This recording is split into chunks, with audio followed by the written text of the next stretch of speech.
Słuchajcie, zróbmy to. Nienawidzę być Profesjonalnie. prowadzącym. Proszę Państwa, dzień dobry, witam Państwa bardzo serdecznie na debacie dotyczącej Diablo 4. Ja jestem osobą prowadzącą i nazywam się Remigiusz Maciaszek i jestem zupełnie zaskoczony, że jestem osobą prowadzącą, ale spróbujemy jakoś do tego podejść.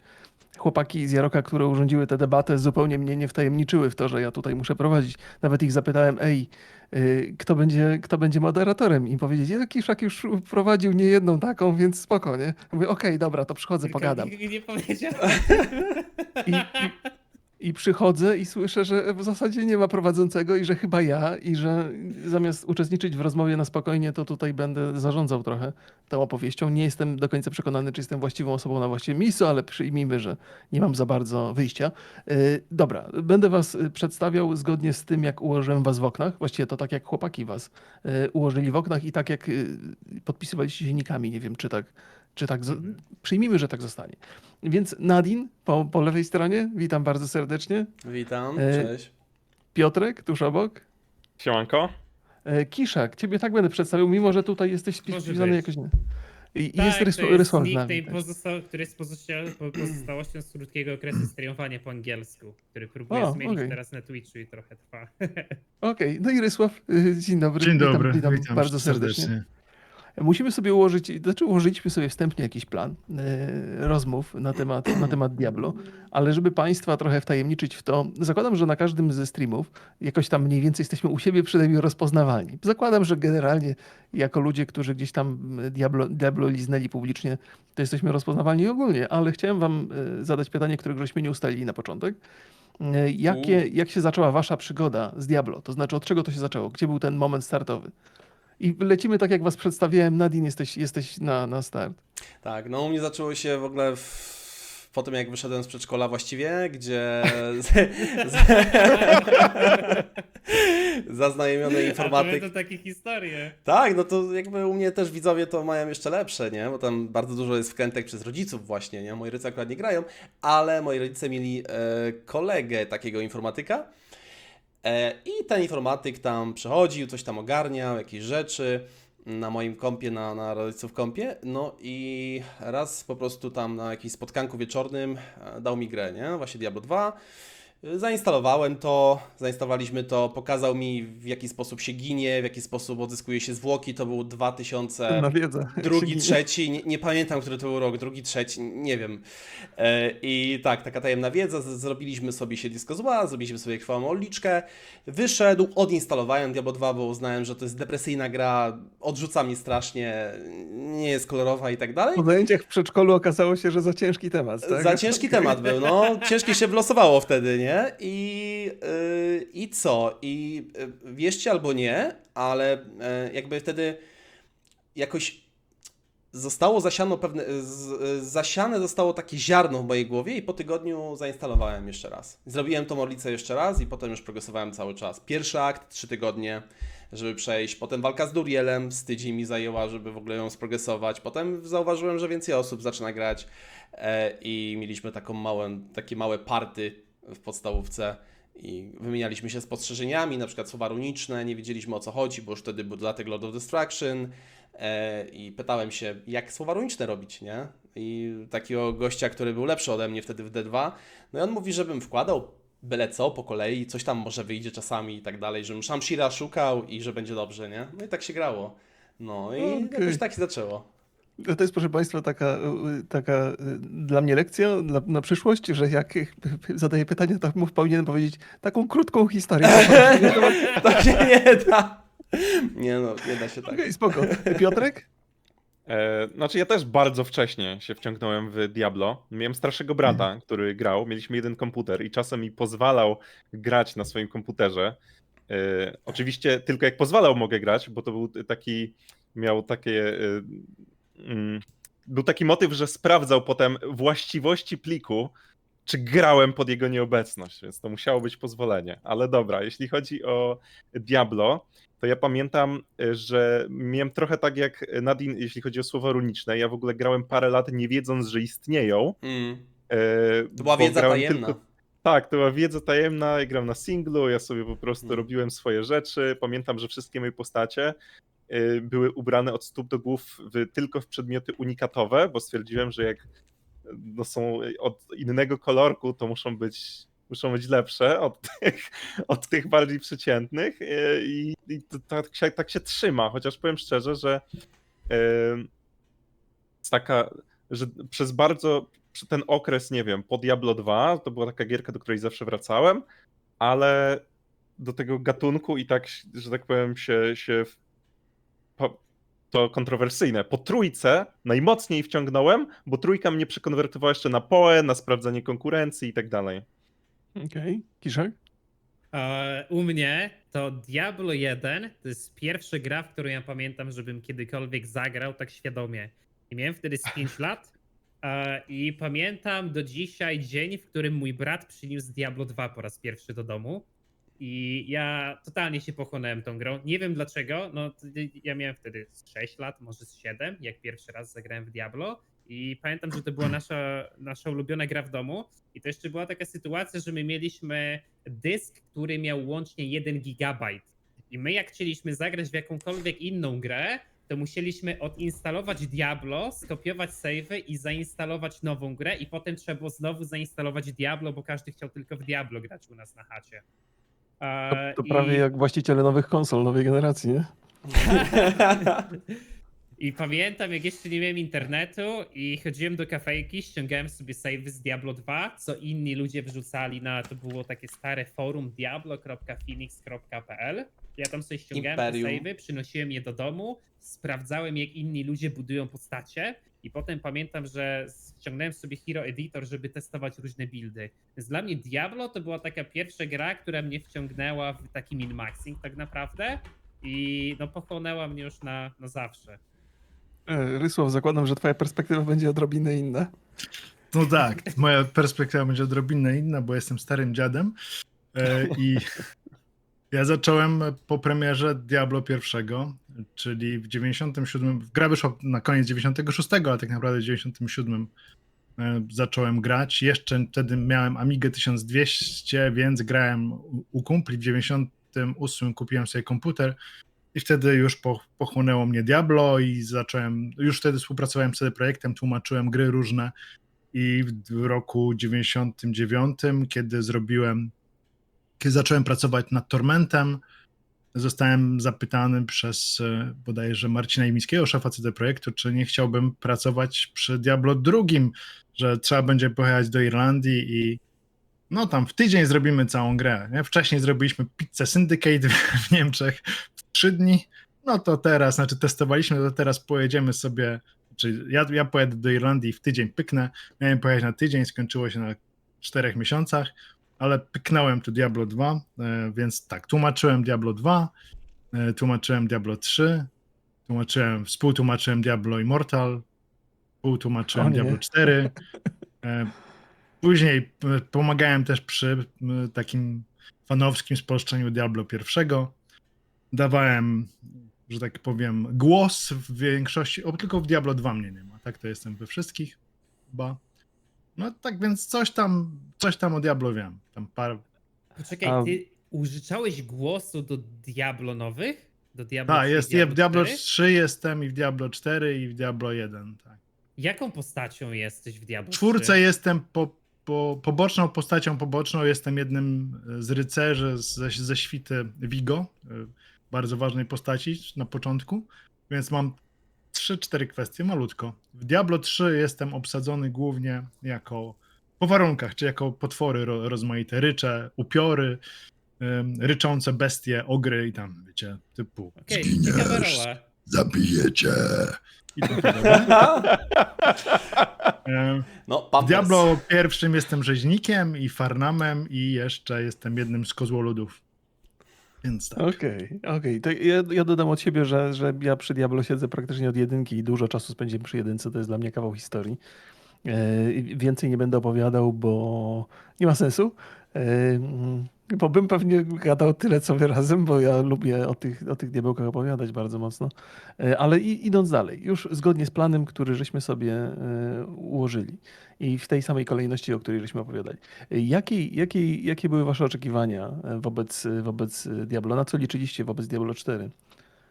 Nadine? No, na pewno nie takie, jakie uzyskaliśmy w finalnej wersji. A przede wszystkim moje oczekiwania były takie, żeby czerpać z tych rozwiązań itemizacyjnych na przykład, które wyszły bardzo dobrze na przykład w poprzednich częściach typu Diablo 2, może części właściwie, która też pomaga w utrzymaniu motywacji do farmy, no bo nie ma co ukrywać, Diablo, generalnie gry serii Diablo polegają na tym, żeby powtarzać jedną czynność cały czas właściwie.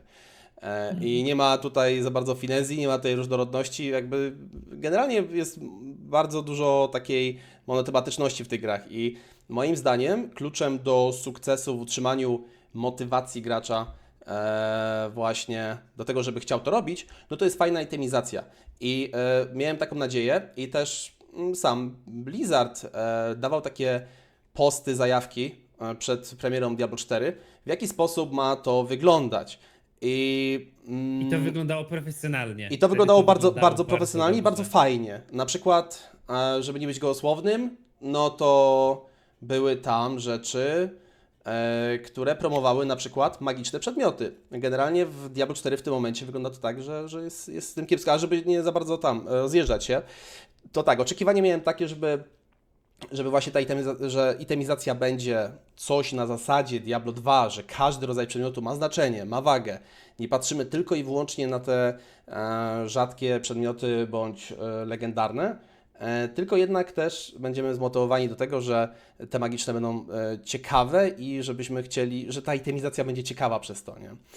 Bo nie wiem, bo pewne sufiksy na magicznych były po prostu silniejsze niż te, które mogą wystąpić na rzadkich, dlatego moglibyśmy być bardziej zainteresowani. W Diablo 2 jest świetnie to zorganizowane. I to tutaj się najbardziej zawiodłem.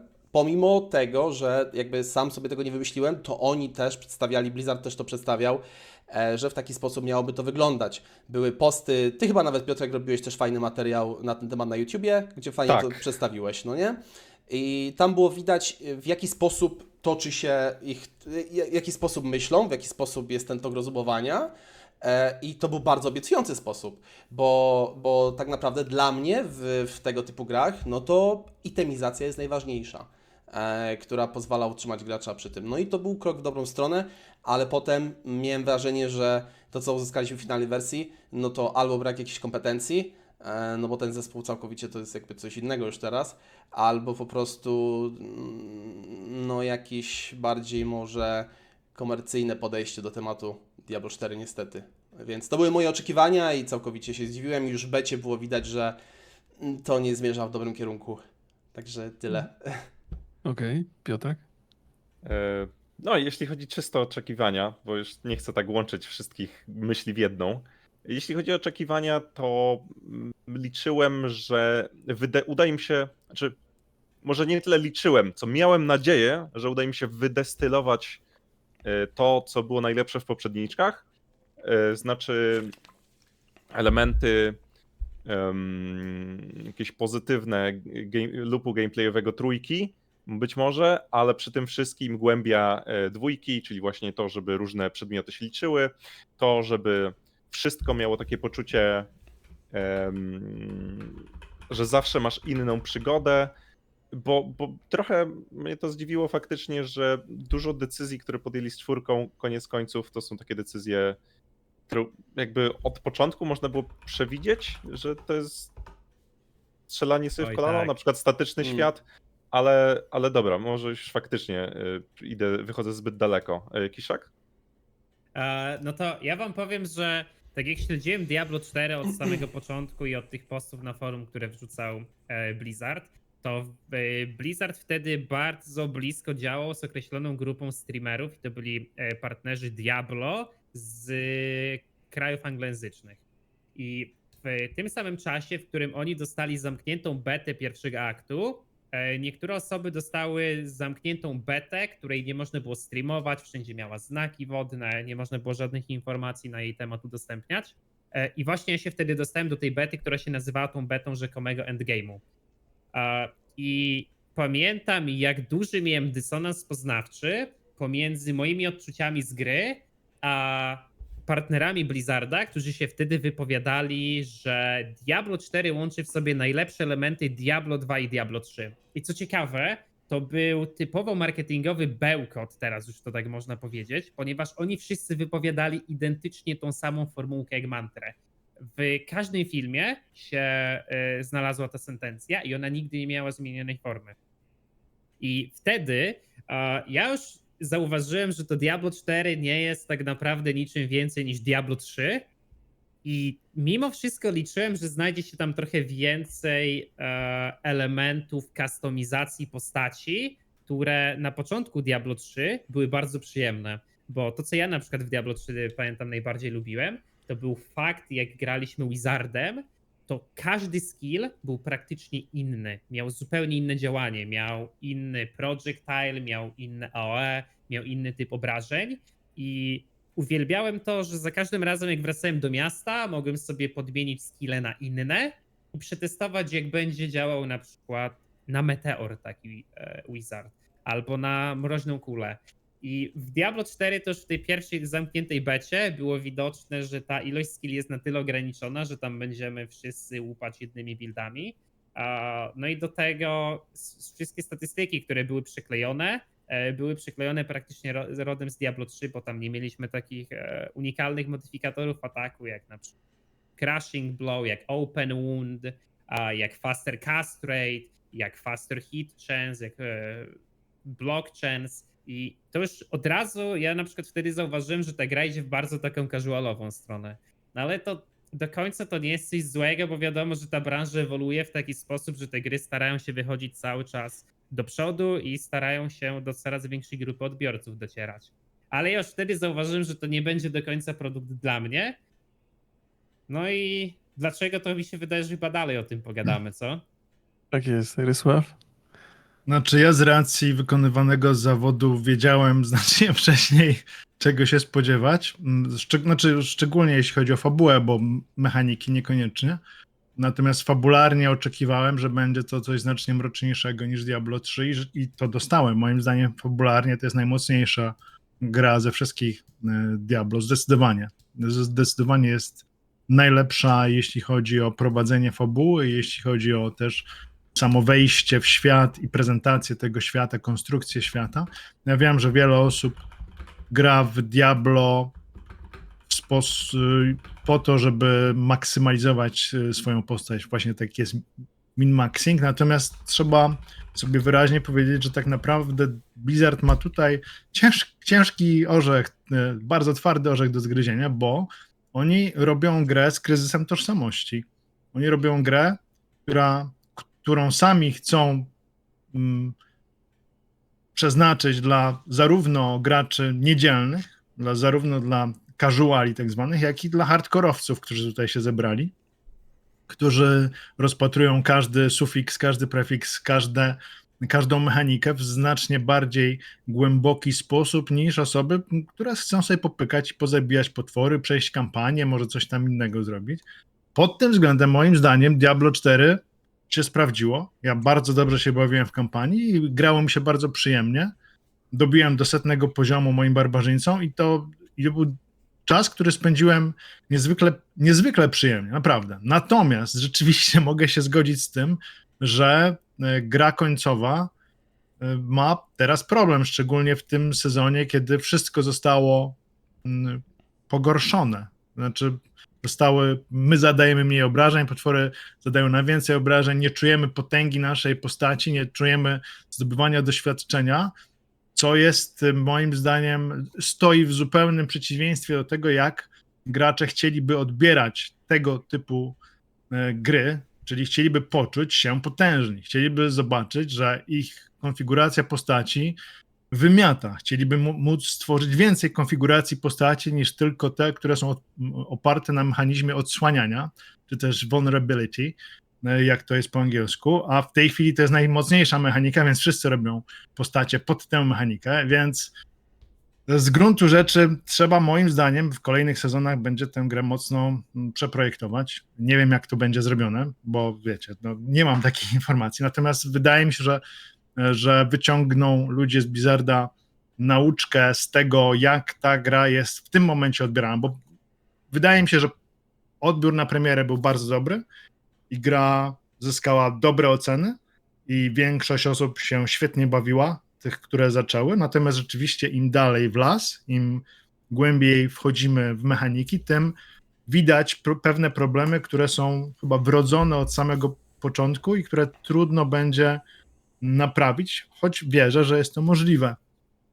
Ale no, troszkę mnie martwi taka bezwładność, bo widać, że problemy są, a otrzymujemy informację, że to zostanie naprawione w sezonie 3, tak? Czyli za 6 miesięcy, a to zostanie naprawione w sezonie którymś tam. I to jest dla mnie problem, bo to powinno być natychmiastowa reakcja. Widzimy błąd, to mamy zespół od zadań specjalnych, testujemy go sobie wewnętrznie, rozwiązanie, prezentujemy graczom nawet na serwerach testowych, które były przecież w Diablo 3 i w Diablo 2 też. Tutaj tego na razie nie ma. Mam nadzieję, że to się zmieni, będą serwery testowe, a może są wewnętrzne, tylko my o nich nie wiemy. I no ja w tę grę nadal wierzę, bo ja, jak już na samym początku mówiłem, dla mnie marka Diablo jest niezwykle ważna i niezwykle dobrze ją wspominam. W zasadzie mogę powiedzieć, że Diablo zmieniło moje życie tak naprawdę, nie? Bo to jest tytuł, który w bardzo dużym stopniu zaważył na moim rozwoju zawodowym i zaważył na miejscu, w którym teraz jestem. Więc dopinguję Diablo z całych sił, natomiast widzę, co robi konkurencja i wydaje mi się, że Blizzard ma się czego bać. Zresztą pewnie o tym powiemy niedługo. Tak, poszedłeś daleko, poszedłeś trochę już w ten drugi punkt ze stanem faktycznym i zaraz sobie do tego wrócimy. Ja jedynie opowiem o swoich wrażeniach z Diablo i oczekiwaniach na temat 4. Ja przyglądam się Blizzardowi bardzo uważnie od długiego czasu i wiem, że ta firma zdecydowanie nie jest w takiej kondycji, w jakiej była parę lat temu. Właściwie nawet paręnaście lat temu, może powiedzieć, bo to się zmieniało. Natomiast jakby widziałem, co się działo z Overwatchem 2 po drodze tuż przed premierą Diablo 4, wiedziałem, co się wcześniej stało z Heroes of the Storm. Także ja liczyłem bardzo na Diablo 4, natomiast gdzieś tam z tyłu głowy cały czas miałem takie przekonanie, żeby za bardzo z tymi oczekiwaniami nie przesadzać. I to, co dostałem i to, co mnie cieszyło, to to, że gameplay był zadowalający.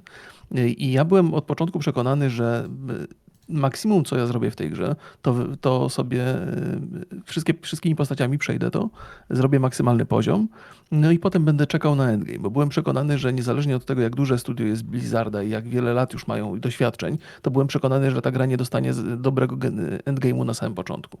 Że to jest, że jakby w ogóle robienie endgame'u to jest długa historia. Ja mam trochę doświadczeń przy grach MMO i wiem, że to, co wyobrażają sobie deweloperzy, a to, co potem jakby w zderzeniu z rzeczywistością, z oczekiwaniami graczy, to się nigdy nie spina. Nie? Endgame w wykonaniu deweloperów i w oczekiwaniach graczy jest zawsze czymś innym. Więc ja na endgame nie liczyłem za bardzo. Więc moje zadowolenie z gry wynikało przede wszystkim z tego, że dostałem dokładnie to, czego się spodziewałem, czyli całkiem zacny ten early game. Po przejściu na 60 poziom to zaczynało mi się nudzić. Jakby czułem, że 60 poziom to jest dla mnie maksimum przyjemności, jaką mogę czerpać z rozwijania postaci, więc porobiłem sobie te wszystkie postacie tam między 50 a 60. To mi zajęło czas do drugiego sezonu i w drugim sezonie sobie wróciłem, żeby dokładnie zrobić to samo, ponieważ powyżej tego nie ma mechanik, które by mnie interesowały. Więc ostatecznie jakby moje oczekiwania te wstępne zostały spełnione, ale głównie dlatego, że ja nie miałem jakby przesadnych tych oczekiwań. Wiedziałem, że ta gra będzie miała problemy w endgame'ie. I to żeśmy dokładnie dostali, więc ja jestem z tym okej. Nie? Jest taki moment, w którym przestałem grać, bo już więcej gra nie ma do zaoferowania, ale to jest zupełnie inna historia. I przechodząc do tego, co już Rysław zapoczątkował, czyli stan faktyczny.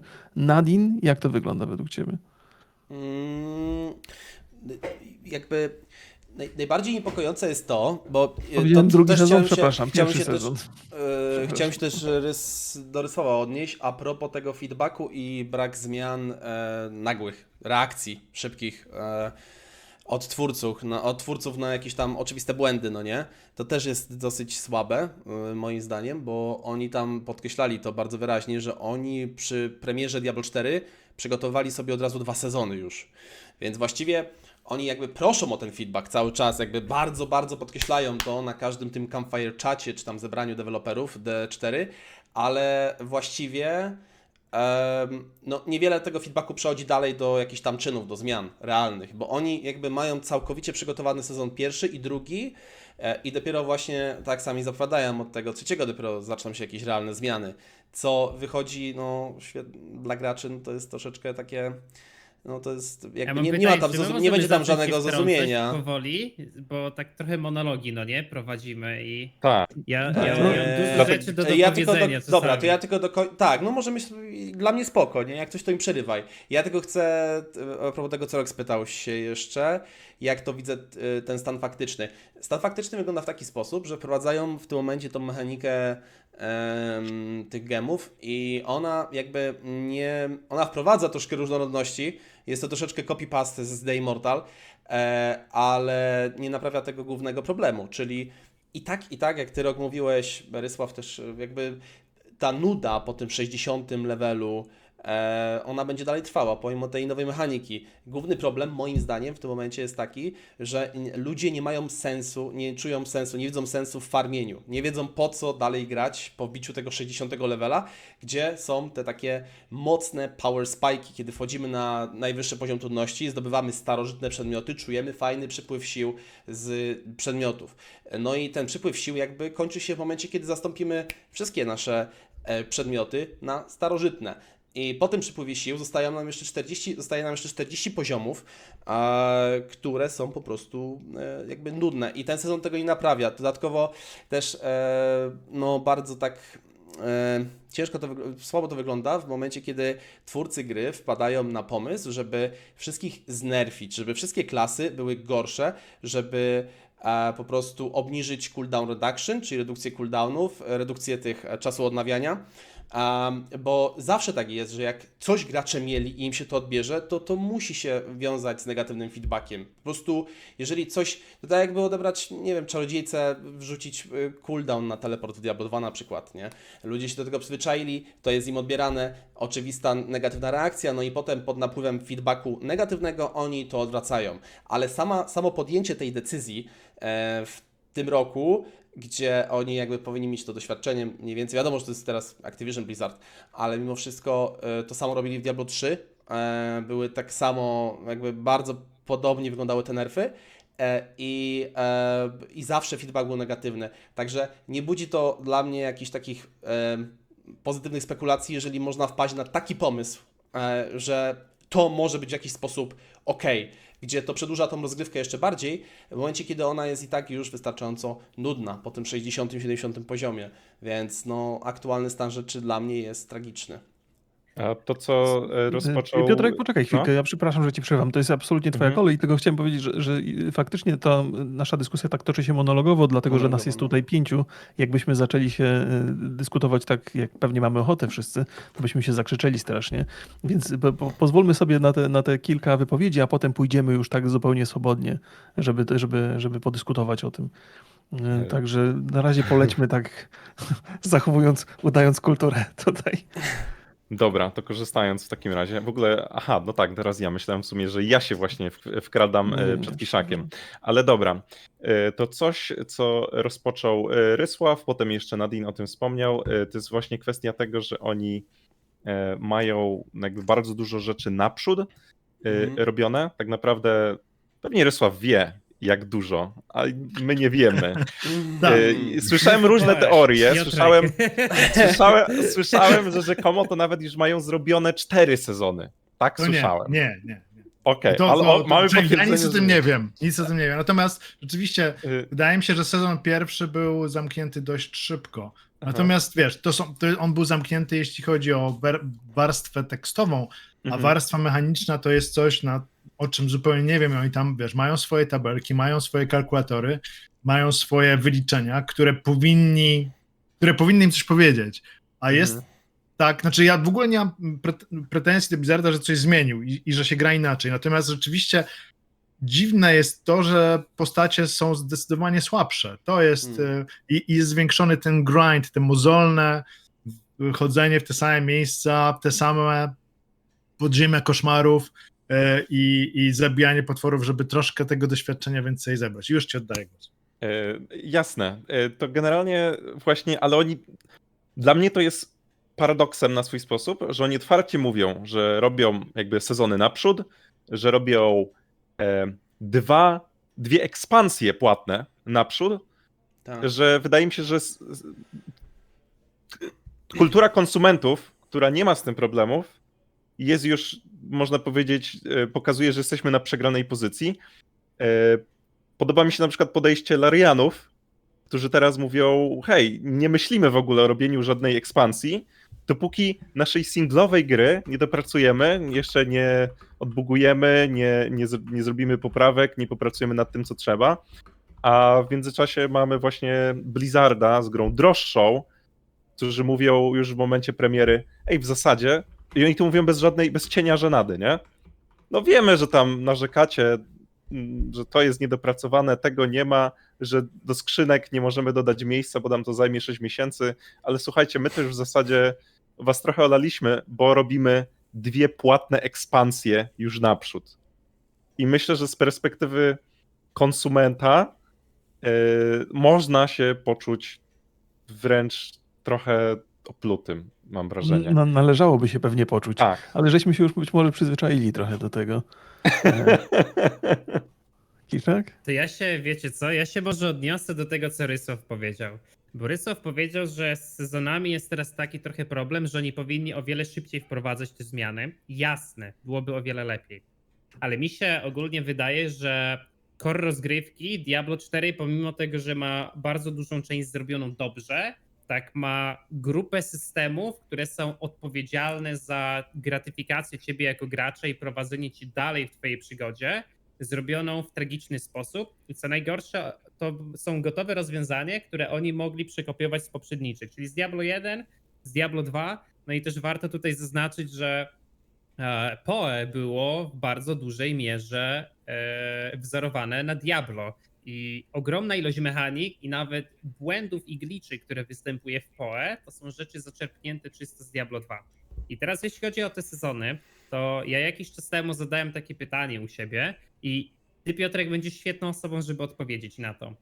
Wyobraź sobie, że możesz do Diablo 4 przekopiować jedną mechanikę sezonową z PoE w taki sposób, by odratowała Diablo 4 i sprawiła, żeby ta gra była fun to play. Czy Easy. jest taka mechanika? Easy. No i to jest pytanie podchwytliwe, bo odpowiedź to, że nie ma żadnej, bo żadna mechanika bez naprawy systemu przedmiotów i tego, żeby chciało ci się mordować potwory, nie naprawi gry w sumie. Ale jest jedna, która może bardzo. Jest Gorzej bardzo było low żyć. effort i może bardzo to urozmaicić. A, no to, to tak, to jest taki, myślę, że powszechna uwaga, że można jakby podkradli system korupcji co? przedmiotów. Walorów. Bo tak, bo Blizzard wprowadził w 4 bardzo mało przedmiotów unikatowych i większość z nich w ogóle, już można pominąć to, że większość z nich jest beznadziejna, że tam na przykład Alkaizer, jeden z najlepszych graczy jeszcze z czasów Diablo 3, Diablo 2 i tak dalej, zrobił ostatnio film, tier listę unikatów barbarzyńcy, nie? I tam tier lista, 10-minutowy film. Skipujesz do końca, każdy item jest w D-tierze. ale tak, jak jest tak mało unikatów, to faktycznie sposoby wchodzenia z nimi w interakcję byłyby ciekawsze, żeby była motywacja, żeby zbierać wiele ich kopii. Blizzard przemyślał to i na pewno myślę, że przemyśleli to i dlatego wprowadzili to, że item power ma znaczenie w przypadku unikatów, tylko nie pomyśleli, że to jest cholernie nieciekawy Chodzi o to, sposób. że jest infinite scaling itemów, tak? Że one wykładniczo po prostu rosną i każdy Tak, kolejny tak, jest tak, tak, silniejszy tak, tak. i ma wyższe statystyki. No i też to wpływa na właśnie brak autentyczności tych unikatów. Dropisz jeden unikat, on jest w sumie zeskalowany, niby masz ten unikat, ale chcesz trochę lepszy, kapkę lepszy, potem jeszcze kapkę lepszy i to... To taka, Dlatego- jeśli przez 50 poziomów szukasz tego samego hełmu, No, tylko cały czas szukasz odrobinę lepszej wersji tego samego Tak. hełmu, to jest trochę słabe zazwyczaj, no, nie? nie ma tej tożsamości unikatu, bo jak unikat jest taki, wiadomo, że ma jakieś widełki, ale no wiesz, że jest od tego poziomu i generalnie te widełki nie są aż tak duże, żeby sprawić, że w ogóle się nie cieszysz z tego unikatu, tylko jest jakby, nie wiem, parę procent może różnicy, nie? Overall. No to jest poczucie tej autentyczności, tej tożsamości unikatu, że to ma wagę, nie? To waży, a jak wiesz, że kurczę, dropnie ci unikat, bo masz za niski poziom, no to z jednej strony się cieszysz, fajnie unikat, a z drugiej strony, kurczę, szkoda, że nie dropnąłem za 3 levele, bo miałbym maksa na przykład, nie? I jest dramat, jest mała ale tragedia. Tak jest niestety takie uczucie w Diablo. I jakby skalowanie unikatów to nie powinno istnieć. O tym pogadamy na pewno jeszcze. Rysław, masz jeszcze coś do dodania, jeżeli chodzi o ten stan faktyczny? Znaczy, wydaje mi się, że będzie lepiej. Ja wychodzę z takiego założenia, że jednak tam nie ma głupich, takich strasznie ludzi, jak sobie niektórzy gracze wyobrażają, że oni by byli w stanie poprawić tę grę w 2 minuty i już była najlepsza na świecie. Szefuje temu projektowi Rod Fergusona, to jest gość, który postawił na nogi markę Gears of War i został podkradnięty, powiedzmy, przez Blizzarda z Microsoftu. I to jest naprawdę gość łebski, który sądzę, że też widzi, co się dzieje. I wydaje mi się, że największym takim biczem, który zadziała na ludzi odpowiedzialnych za Diablo 4, będzie to, o czym już tak delikatnie wspomniałem, czyli ExileCon, czyli to, co pokazano w PoE 2. Wydaje mi się, że zrobiło to odpowiednie wrażenie na Blizzardzie i dlatego też liczę, że przyszła konkurencja oczywiście, wymusi pewne zachowania, które będą lepiej przyjmowane przez graczy. Sądzę, że kolejny sezon będzie lepszy. Sądzę, że w tym sezonie możemy się spodziewać jeszcze paru aktualizacji, które wyrównają ten stan nieprzyjemny dla większości graczy obecnie, że tak naprawdę gra, która powinna sprawiać przyjemność, nuży. To jest problem. Ale Wydaje mi się, że wtrącić, bo tak? ty mówisz, że wydaje ci się, że PoE 2 ustawi tą poprzeczkę na tyle wysoko, że Blizzard będzie musiał również z nimi się podciągnąć, żeby nie być pokazywane jako ten gorszy tytuł. Tak. Ale nie masz wrażenia, że na tym etapie, biorąc pod uwagę to, że Diablo 4 już jest najlepiej sprzedającym się tytułem w Blizzardzie, im się to po prostu nie opłaci, że ten produkt już został wydany, on już został sprzedany i w momencie, w którym oni to sobie zaczną obliczać w Excelu, jaki nakład musieliby przełożyć na to, żeby tą grę naprawić i faktycznie postawić na nogi, żeby było odpowiednim kompetytorem do PoE, to po prostu wydadzą płatnego DLC-ka z Paladynem, potem płatnego DLC-ka jeszcze z jednym aktem, zmonetyzują to, co już zmonetyzowali i zostawią Diablo 4 tak samo jak Diablo 3, no bo tak to wyglądało w przypadku Diablo 3, prawda? Ja wiem, nie zgodzę się. W końcu Diablo 3 było wspierane, do tej pory jest wspierane przez długi czas. Te sezony, 27 sezonów czy 28 sezonów, które wprowadzały nowe elementy. Ja sporo w sezony grałem i dobrze się bawiłem za każdym razem. Później one były co prawda już zautomatyzowane i tam nie było dużo takiego ludzkiego dotknięcia, ale wydaje mi się, że w Diablo 4 postawią na coś więcej. Nie sądzę, żeby Blizzard był taką firmą, jak pewnie część osób sobie wyobraża, że tam tylko nieczułe automaty pracują albo ludzie, którzy liczą tylko i wyłącznie na kasę. Sądzę, że zależy im, oprócz pieniędzy, których zarobili już furmankę, zależy im także na renomie. Sądzę, że jak każdy, kto coś robi, chciałby zrobić coś naprawdę dobrego i chciałby, żeby jego tytuł był zapamiętany w przyszłości jako gra będąca wzorcem, a nie czymś kiepskim, co trafiło szybko do kosza. I dlatego mam nadzieję, że Diablo 4 wyjdzie na prostą. Nie sądzę, że jest w jakimś strasznym dołku, nie sądzę, że jest śmierć Diablo, w to zupełnie nie wierzę. Oczywiście takie głosy można na YouTubie zobaczyć, co chwila YouTube mi podsyła, Diablo 4 umarło. Trzeba patrzeć na liczbę graczy, którzy codziennie wchodzą na serwery. Pewnie jest ich mniej niż było na początku i pewnie Blizzard to widzi i zobaczymy, jak zareaguje. Ja mam nadzieję, nie mogę powiedzieć, że mam pewność, ja mam nadzieję, że zareaguje odpowiednio i Diablo 4 jeszcze wyjdzie na prostą. No mi się wydaje, że konkurencja na pewno jakiś tam rezultat, zawsze to jest bardzo dobre dla nas, nie? Dla konsumentów, ale właśnie jakby wiadomo, że jakby Diablo 4 w takiej formie, jakiej wyszło teraz, odniosło ten mega sukces marketingowy, jest to w ogóle rekord i tak dalej, Diablo 4 ale jest też... sukcesem, nie można im tego odmówić, no nie? Ale tak, ale też z drugiej strony, no nie, jak będzie wychodził jakiś DLC, jak właśnie, bo te dwa dodatki są już zapowiedziane w ogóle, z rok temu już były zapowiedziane 2 dodatki, no to wydaje mi się, że po tym, co się teraz stało, po tym pierwszym sezonie, ludzie są dużo bardziej sceptyczni, ja to widzę wszędzie, po komentarzach na YouTubie, po ludziach na czacie, wszędzie. I faktycznie Blizzard będzie, tak mi się wydaje, że oni powinni po prostu, chyba będą chcieli coś zmieniać w tą może stronę, która jest dla nas bardziej korzystna, no nie? No bo nie ma już tego ataku hype, nie ma już tego jakby tego hype'u. Pewnie jakiś tam hype zostanie wygenerowany Nadzieja przy upadła, dodatku. o to ci chodzi. Nadzieja umarła, Była. tak, więc teraz już naprawdę, żeby zachęcić graczy do jakby kupowania, no to wydaje mi się, że już muszą za tym iść jakieś zmiany, nie? Także to faktycznie może być takie pozytywne i tutaj można widzieć jakąś tam nadzieję na to, że coś się zmieni, bo tutaj w tych fundamentach, no, zobaczymy. Na pewno to jest pozytywne, ten Exicon na pewno pozytywnie wpłynie na Diablo 4, tak mi się wydaje.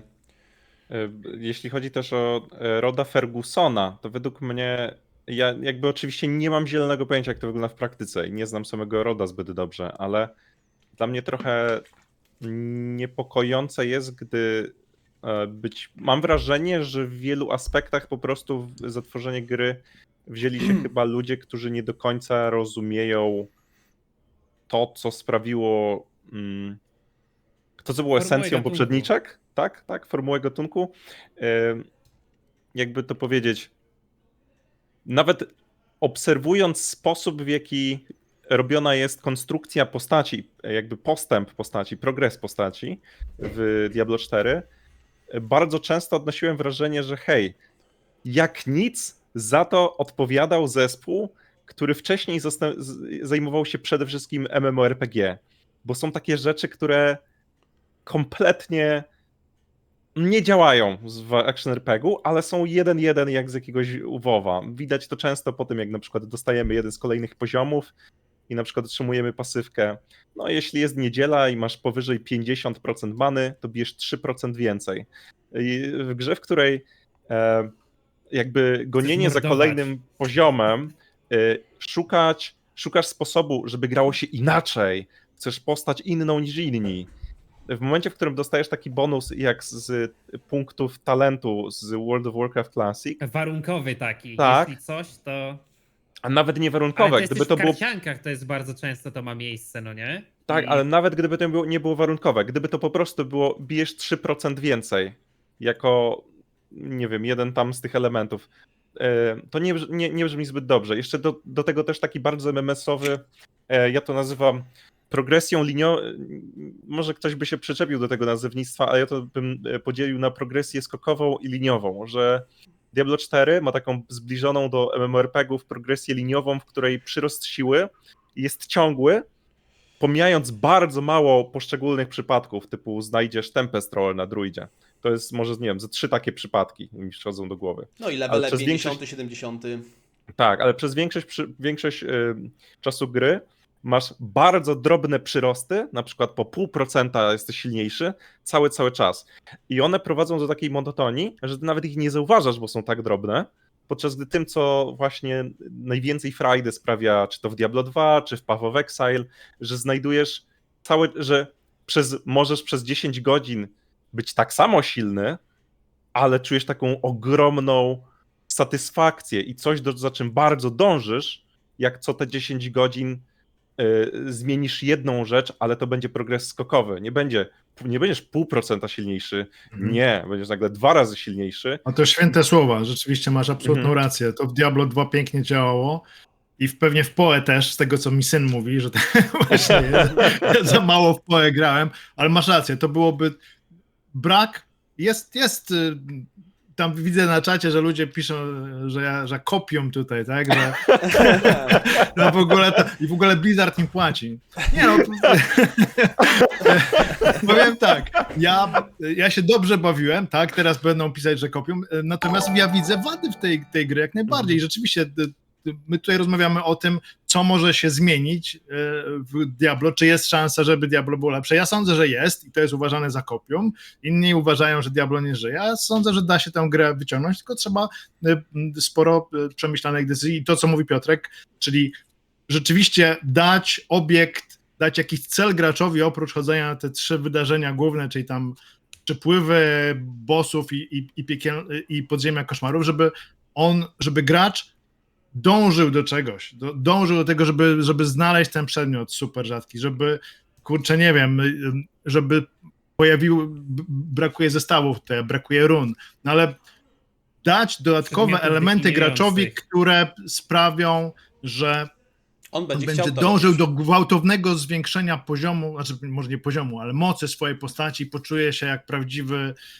boss i będzie w stanie zrobić też kilka konfiguracji postaci, bo w tej chwili to jest problem, tak, że o ile w PoE tych konfiguracji jest dużo, no to w Diablo, nie, 2-3 na postać to jest Jest za mało. jedna topowa na każdą postać No, to i jedna prawda. jeszcze jedna grywalna. Tak. No. A pozostałe No i też- po prostu... Ej, dobra. nie ma No i jakichś- też taki fantastycznie... Teraz dajcie mi trochę, bo nie, ja mam taki casualowy punkt widzenia na Diablo 4, nie podchodzę do tego zupełnie emocjonalnie. I miałem takie podejście od samego początku i to jest jakby, wracam trochę do mojego stanu faktycznego z mojej perspektywy, że uznałem, że tak długo jak Diablo 4 będzie mnie bawił, to będę w niego grał, jak mnie przestanie bawić, to nie będę w niego grał. I to jest mniej więcej tyle, to jest cały ciężar emocjonalny, jaki mam związany z Diablo. Więc pewnie dużo na niższym poziomie niż wy panowie, którzy bardzo tam hardkorowo się bawicie w to wszystko. I być może to też taką trochę perspektywę mi daje odrobinę inną, bo podejrzewam, że takich graczy jak ja też jest dosyć sporo i oni nie traktują Diablo 4 jako projekt porażkę, który się nie powiódł. Nie? Oni raczej wychodzą z takiego założenia, że będą sobie sprawdzali kolejne sezony, jeżeli te sezony im podpasują, to będą do nich wracali, jeżeli nie podpasują, to nie będą grali i to jest taka rzecz, która będzie się działa. Poza tym odnośnie tych kwestii, że faktycznie Diablo 4 jest sukcesem, że zarobili na tym kupę kasy, to można uznać, że być może im się nie zależy im na tym, żeby zarabiać więcej kasy, co jest błędnym myśleniem. Nie? Jakby Blizzardowi zależy na tym, i Activision Blizzard zależy na tym, żeby zarabiać więcej kasy w kolejnych sezonach. Oni nie funkcjonują w próżni. Jeżeli nie poprawią Diablo 4, to będą na nim zarabiali mniej pieniędzy, niż mogliby, gdyby poprawili. Nie? Gdybyśmy tylko i wyłącznie brali pod uwagę ewentualną chciwość Activision Blizzard, to dla nich najlepszym sposobem na zarabianie na Diablo 4, kontynuowanie zarabiania, jest zrobienie gry lepiej niż robi to konkurencja. Jako że nie funkcjonują w próżni, mają konkurencję, to muszą, czy chcą, czy nie, poprawiać tę grę. Czy im się to uda, to jest zupełnie inna historia. Czy wiedzą, jak to zrobić, to jest zupełnie inna historia. Ale nie mam żadnych wątpliwości, że bardzo tam wszystkim będzie zależało na tym, żeby ta gra się dobrze sprzedawała i żeby miała coś do zaoferowania. Jak sobie patrzymy na konstrukcję tego całego sklepika, mikrotransakcji i tak dalej, to uświadamiamy sobie, że Diablo 4 owszem jest grą, ale też jest przy okazji sklepem. Sklepem, do którego Blizzard będzie chciał wprowadzać towar, który my powinniśmy mieć ochotę kupić. I jeżeli nie zrobią tej gry dobrze, to tego towaru nikt tam im nie będzie kupował i ten projekt im się nie uda. Więc być może dla nas to jest jakaś pocieszająca myśl, że no jeżeli chcą coś sprzedawać tam, no to będą musieli zainwestować swój czas i jakby wiedzę na temat tej gry i rozbudować ją, poprawić ją. To jest być może dobra informacja.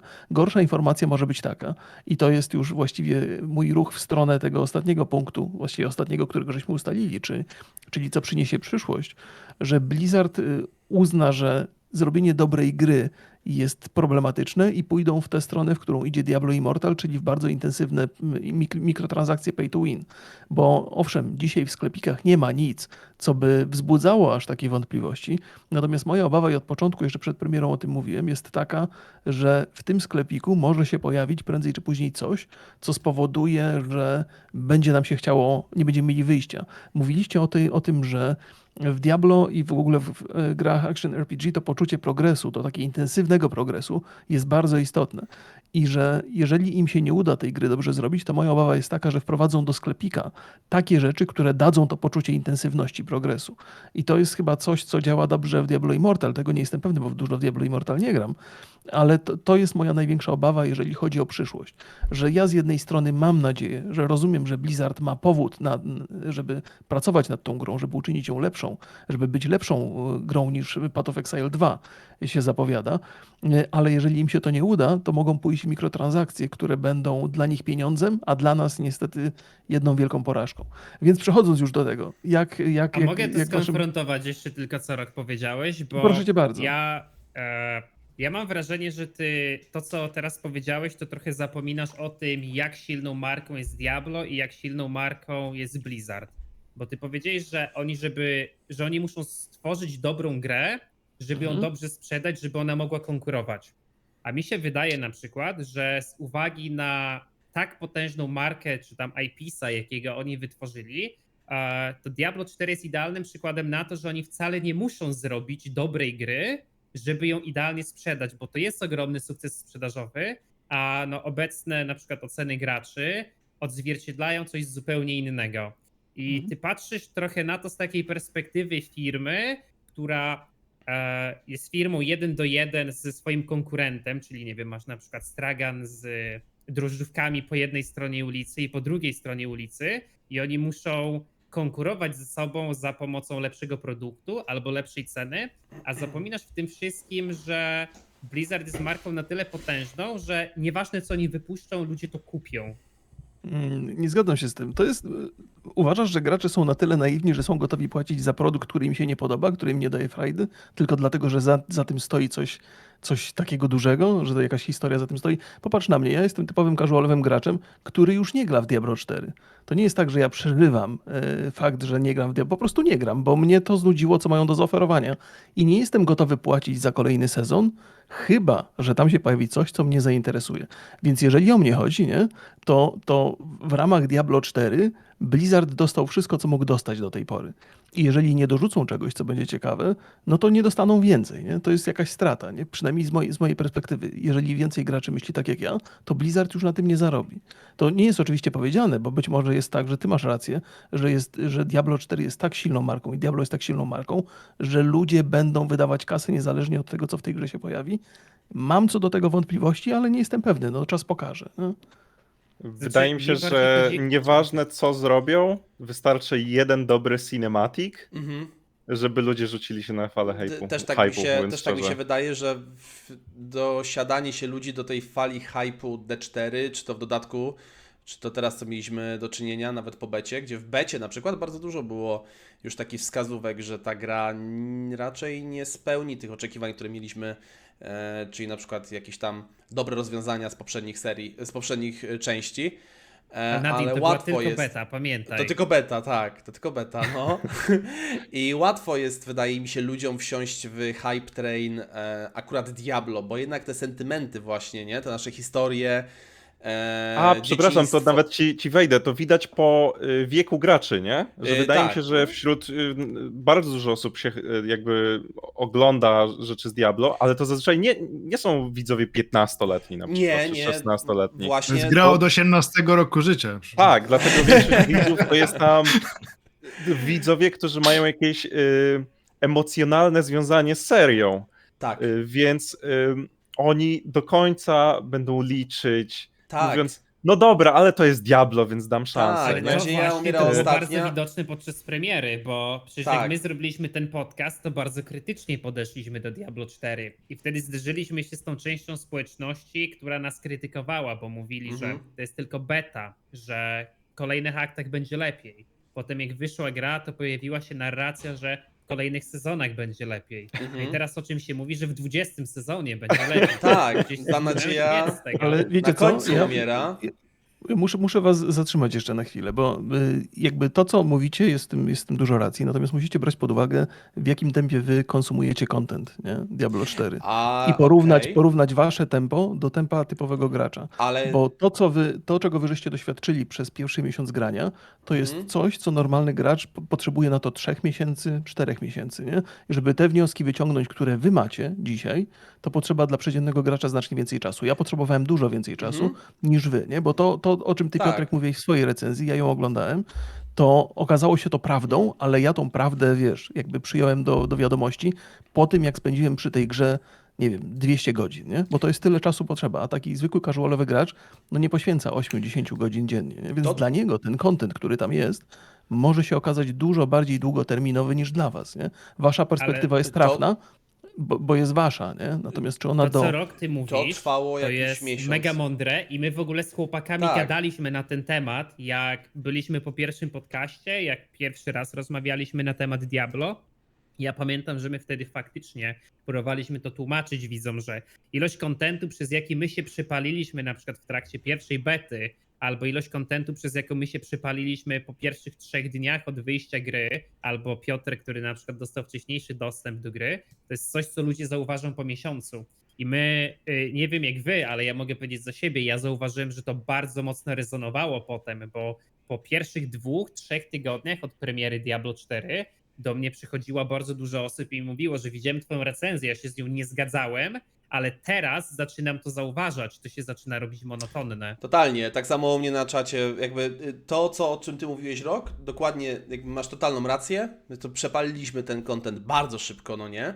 I ten feedback, ten backlash ludzi pojawił się dopiero po miesiącu. Ja myślałem, że pojawi się po około tygodniu, 2, ale on się pojawił po miesiącu. Po miesiącu ludzie właśnie zaczęli dochodzić do tych samych wniosków, co my na początku, gdzie byliśmy przyjmowani bardzo, bardzo krytycznie przez ludzi.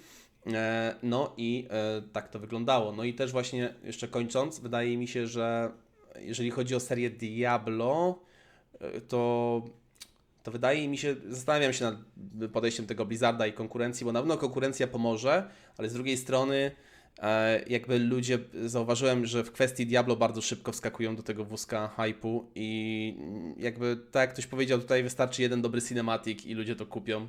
Takie mam podejście, że tam są Okej. głównie emocje, głównie sentymenty, przypominają nam się te stare czasy, właśnie kiedy mama nam robiła kanapkę do szkoły i graliśmy potem wieczorem w Diablo 2, nie?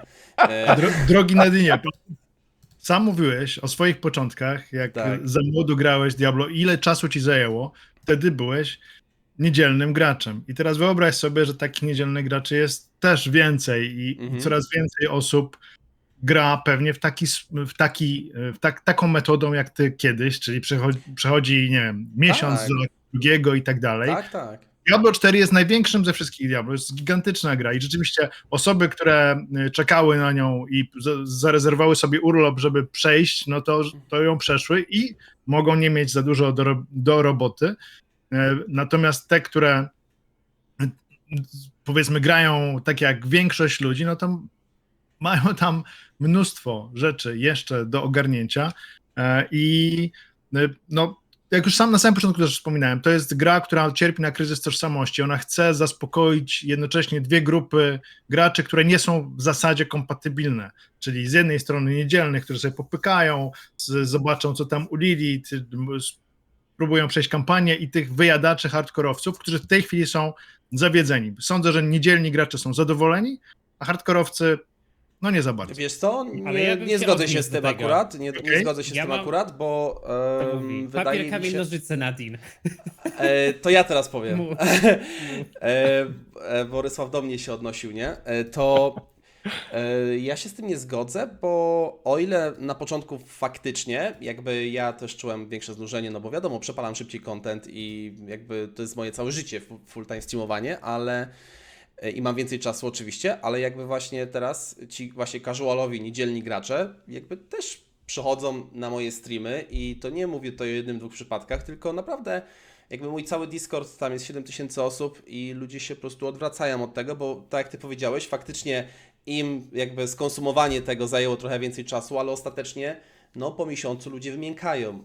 I jest to problem właśnie tego słabej itemizacji, brak motywacji do gry. Ludzie nie wiedzą, jakby nawet ci, których nie interesują takie zagadnienia, bo większość osób ma to gdzieś, jak działa itemizacja, co jest ważne w grach, tylko wracając z pracy, odpalają godzinkę Diablo i tak dalej. Ale oni jakby duża część ludzi nie rozumie, dlaczego gra się nudzi, po prostu się nudzi i ją odkładają. Ja przeciągnę No, twój temat, no dobra? mów, no. Idealnym przykładem, według mnie, jest jeden z postów na Reddicie, który widziałem chyba wczoraj na głównej. Na absolutnej topce Reddita dotyczącego Diablo był bardzo jakby upvotowany, lubiany post, że problemem gry jest to, że zbyt wolno się wbija poziomy. Sobie pomyślałem, kogoś nie cieszy jakby ten loop, gameplay loop, bo nie czuje wystarczająco dużo nagrody, dopaminy i tak dalej, ale nie potrafi poprawnie zidentyfikować, gdzie leży problem i po prostu mówi, to dlatego, bo potwory dają za mało expa. Że generalnie Ludzie nie łatwo jest potrafią identyfikować. zauważyć, że gdzieś jest problem, Mhm. ale błądzić po Jest- macku gdzie, jeśli jest się na przykład właśnie takim bardzo niedzielnym graczem i tak dalej. Tak. Ale tutaj jest jeszcze nie jedna jest rzecz nic złego, do ale- wzięcia do uwagi, bo ty, Rysław, przytoczyłeś właśnie niedzielnych graczy i tego, jak to wyglądało kiedyś, jak kiedyś my się przypalaliśmy przez kątem. Ale tutaj trzeba wziąć pod uwagę jeszcze aspekt tego, jak ogólnie społeczność graczy przez ostatnie 20 lat wyewoluowała. Bo w obecnym etapie, gdy my jesteśmy bombardowani ilością kontentu w internecie, streamerami, youtuberami, którzy cały czas ci wrzucają, to jest najlepszy build, to jest najlepszy sposób na grę, to jest najlepszy sposób na ekspienie postaci, to nawet ten niedzielny gracz ma o wiele więcej pojęcia na temat gry, niż my mieliśmy 20 lat temu. To Na też pewno. bardzo Na pewno, tak. bardzo dobrze to też w ogóle widać na podstawie e-sportu, jak wyglądał e-sport 10 lat temu. Wystarczy sobie zobaczyć, jak ludzie w CS-a na światowym poziomie grali 10 lat temu, w Dota albo w LoL'a. Na przykładzie Doty, którą ja zawsze śledziłem e-sportowo, no to mogę wam powiedzieć, że pierwszy International za $1 milion, to poziom mistrzostw świata był na poziomie średniej rangi teraz, prawda? To był, nie wiem, top 20-30% graczy gra na takim poziomie i ma taki pacing rozgrywki, jak wtedy mieli najlepsi gracze na świecie. Więc biorąc pod uwagę fakt tego, że ci niedzielni gracze nadal istnieją, to też ktoś kiedyś w ogóle wysnuł taką tezę, kiedy my mówimy, że ktoś jest niedzielnym graczem, kiedy mówimy, że ktoś jest casualem. I coś, z czym ja jestem w stanie się zgodzić, to dla mnie casual to jest osoba, która w ogóle nie konsumuje żadnego kontentu związanego z grą. Jeżeli ty chodzisz do jakiejś gry i zaczynasz oglądać o niej jakiś poradnik, zaczynasz o niej czytać na jej temat buildów, sposobu grania, to już jest coś, co w moim przynajmniej odczuciu dyskwalifikuje cię jako totalnego casuala, jako osobę, która siada sobie w niedzielę na kanapie, odpala gierkę i nie jest przyciągnięta żadnym innym przebodźcowaniem, które ktoś inny mógł ci zaserwować lub zmienić twój sposób odbierania danego tytułu. A to, o czym mówi Kiszak, najlepiej podsumowuje to, jak dużą popularnością cieszą się takie filmy, których w ogóle nienawidzę, do singlówek na zasadzie Baldur's Gate, najlepszy build. Najlepsze buildy do Baldur's Do Gate, mnie bez teraz builds pijesz? i tak dalej. A, ty też tak Widziałem robisz? film o kapłance, Masakra. tak, tak. No, powiem ci, że wstyd, że ludzie oglądają. Ale, ale jest Elden Ring, nie? Po prostu jaką popularnością cię cieszyły wszystkie meta buildy Elden Ringu. Albo nawet Tak. streamowałeś i ludzie pisali, ale czemu nie grasz tą kataną, co wszyscy nią grają?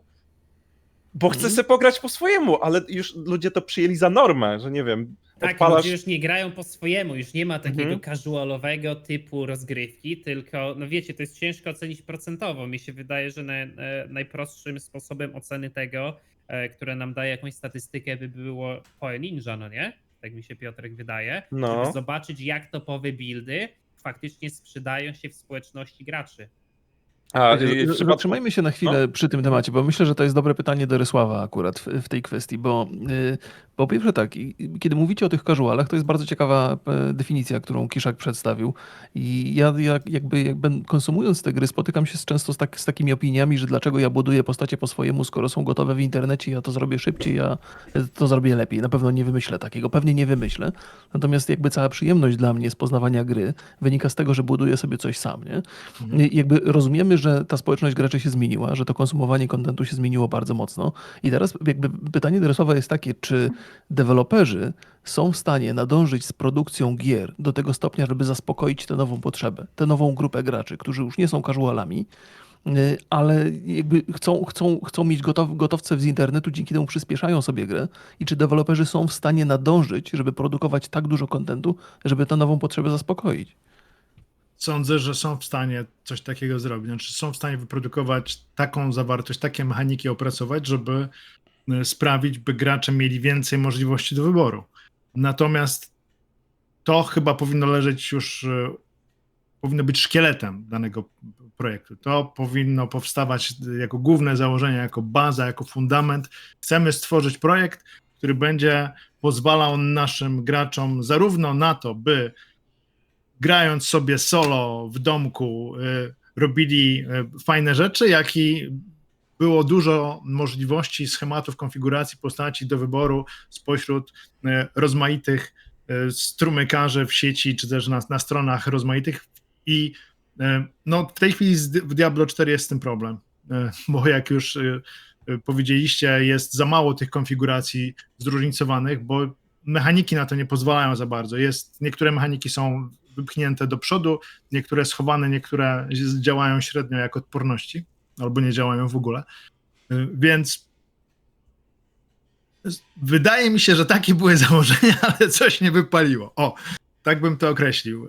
I teraz będzie to, jak sądzę, naprawiane, no bo no muszą to zrobić, bo ja też wolę grać, rzeczywiście grałem tak do 60-70 poziomu sobie amuzą, czyli przygotowałem własną konfigurację, ale później rzeczywiście patrzyłem, jak można najszybciej zadawać obrażenia. Patrzyłem na różne poradniki, starałem się z nich wyciągać to i owo. W większości były pokazywane to samo, bo tego zróżnicowania nie ma za dużo. Natomiast jest szansa, by, nie mówię tu koniecznie o Diablo, tylko ogólnie o grach tego typu, żeby przygotować mechaniki takie, by zapewnić jak największe zróżnicowania, ale niekoniecznie ze zbalansowaniem. Tak? Nie mówimy tutaj, że zachowamy równowagę pomiędzy tymi postaciami. To jest moim zdaniem niemożliwe zupełnie.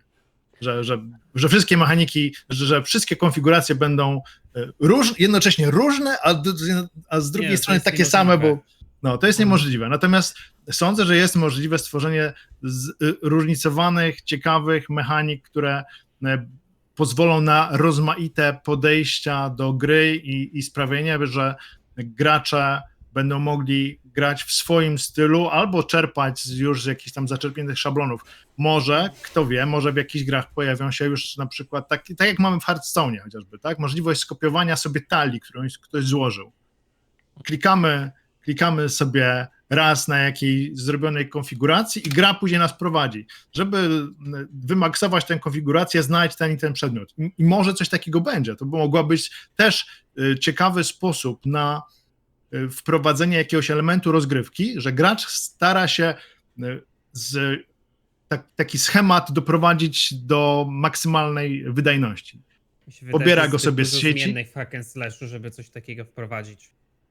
Czy ja wiem? Wydaje mi się, że ogólny schemat można by wprowadzić. Znaczy, może w Diablo 4 nie ma takiej różnorodności, ale w dobrym hack and slashu jest zbyt dużo zmiennych. Tak jak to brzmi dobrze, to by było fajne dla dużej ilości osób, ale mi się nie wydaje, żeby to było realne do wprowadzenia. Dobra, No, słuchajcie, nie zatrzymajmy się tutaj, jeżeli chodzi o Diablo 4. Sięgnijmy trochę po konkurencję, bo na pewno nie sposób zapomnieć o Path of Exile 2 w odniesieniu do tego, właściwie o pokazie i w odniesieniu do tego, co się dzieje z Diablo 4.